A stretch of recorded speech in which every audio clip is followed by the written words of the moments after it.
महाराजांनी एकदा प्रतापगडाला शेवटचं बघितलं. आपल्या मावळ्यांना माहिती नव्हतं गेल्यावरती यायचं का नाही, गेल्यावरती मृत्यू तय होता. मावळ्यांना डोळं भरून बघून घेतलं.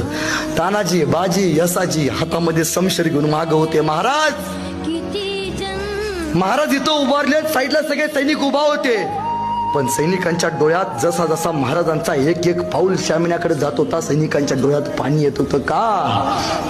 काही झालं तरी चालेल, लाख मेले तरी चालतील, पण लाखाचा पोशिंद्याला काय नाही झालं पाहिजे.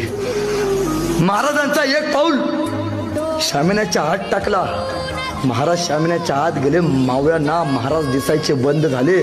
सर्व करला तानाजींच्या डोळ्यात पाणी आलं. राजा आत गेल्यात, काही होते, जीवाचं रान करू, पण महाराजांच्या अंगाला हात नाही लावू देणार. प्रत्येकाने शपथ घेतली.